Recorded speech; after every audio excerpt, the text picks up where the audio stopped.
অপ্ৰাদেশিকৃত বিদ্যালয় সন্দৰ্ভত মুখ্যমন্ত্ৰীৰ ডাঙৰ ঘোষণা। আশাৰ ৰেঙনি নামিছে অপ্ৰাদেশিকৃত বিদ্যালয়ৰ শিক্ষকৰ বাবে। চৰকাৰী স্বীকৃতি লাভ কৰিব ৰাজ্যৰ বহু বিদ্যালয়ে। ৰাজ্যৰ লাখ লাখ বিনা বেতনেৰে কাম কৰা শিক্ষকৰ বাবে আহি পৰিছে ভাল খবৰ। ৰাজ্যৰ মুখ্যমন্ত্ৰীয়ে অপ্ৰাদেশিকৃত স্কুলসমূহৰ সন্দৰ্ভত কৰিছে বৃহৎ মন্তব্য। অপ্ৰাদেশিকৃত স্কুলসমূহৰ বিষয়বস্তু কেবিনেটত উত্থাপন হোৱাৰ পিছতেই আশাৰ ৰেঙনি নামিছে ৰাজ্যৰ ভেঞ্চাৰ স্কুলৰ শিক্ষকসকলৰ বাবে। ৰাজ্যৰ শিক্ষা বিভাগলৈ বহু সময়ত ভেঞ্চাৰ স্কুলৰ শিক্ষকে নিবেদন জনাই আহিছিল। কিন্তু প্ৰাদেশিকৰণৰ বাবে যোগ্যতা থকাৰ পিছতো প্ৰাদেশিকৰণ নোহোৱাকৈ ৰৈ গৈছিল বহু বিদ্যালয়। এনে বিদ্যালয় সন্দৰ্ভত মুখ্যমন্ত্ৰীয়ে অৱশেষত কৰিলে বৃহৎ ঘোষণা। এই সন্দৰ্ভত মুখ্যমন্ত্ৰীয়ে কি কৈছিল শুনো আহক। যেতিয়া আমি বিদ্যালয়সমূহ প্ৰাদেশিকৰণ কৰিছিলোঁ, বহুত ক্ষেত্ৰত আমাৰ হাতত অভিযোগ আহে যে 2006 চনৰ আগৰ প্ৰাদেশিকৃত কিছু বিদ্যালয় 2006 চনৰ আগত স্থাপন হোৱাৰ পিছতো চৰকাৰে তেওঁলোকক প্ৰাদেশিকৰণ নকৰিলে।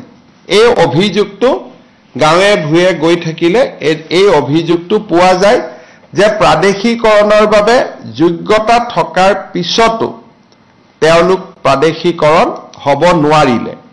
গতিকে এই যিসকল খুব জেনুইনলি বাদ পৰি গৈছিলে, বাদ পৰিব নালাগিছিলে, হয়তো অফিচাৰসকলে চাওঁতে কিবা দেখা নাপালে বা কিবা কাগজ এখন দুখন কিবা কাগজ নাছিলে, হয়তো তেওঁলোকৰ প্ৰস্তাৱিত যিটো ষ্টুডেণ্ট লাগিছিলে 2000 আমি লাষ্ট প্ৰভিন্সিয়েলাইজ 2019 চনত কৰিছিলোঁ, তেতিয়া হয়তো ছাত্ৰৰ সংখ্যাটো নাছিলে, কিন্তু এতিয়া ছাত্ৰৰ সংখ্যাটো হৈ গ'ল। গতিকে তেওঁলোক তেতিয়া যোগ্য নাছিলে, কিন্তু পৰৱৰ্তী সময়ত হয়তো যোগ্যতা অৰ্জন কৰিলে।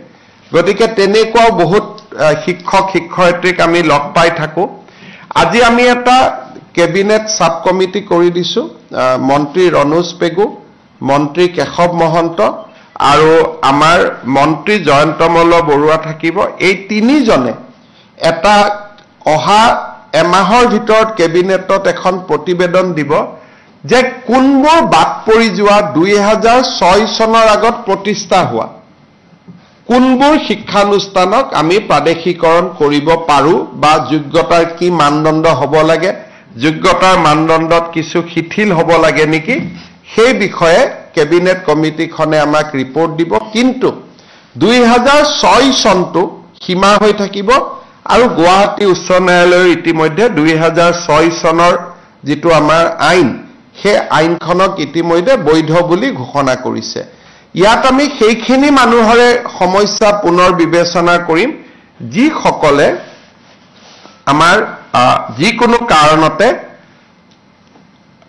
বাদ পৰিব হয়তো নালাগিছিল, কিন্তু বাদ পৰি গ'ল। হয়তো মাটিৰ কাগজ এখন দেখাব পৰা নাছিল, তেতিয়া বসুন্ধৰা অহা নাছিলে, মাটিত বহি আছিলে কিন্তু মাটিৰ কাগজ নাই, হয়তো ডিপাৰ্টমেণ্টত গৈছে, ডিপাৰ্টমেণ্টত কিবা কাৰণত মিষ্টেক হৈ গৈছিলে, 20 জন ছাত্ৰ লাগে, 19 জন ছাত্ৰ আছিলে, এতিয়া ছাত্ৰৰ সংখ্যা 20 জন পাৰ হৈ গ'ল। এই জেনুইনলি বাদ পৰি যোৱা কিছু শিক্ষানুষ্ঠানৰ সমস্যাখিনি চাবৰ কাৰণে আমি এটা এই কেবিনেট কমিটিখন কৰি দিছোঁ, যাতে আমি এইটো ক্ষেত্ৰত আগবাঢ়িব পাৰোঁ।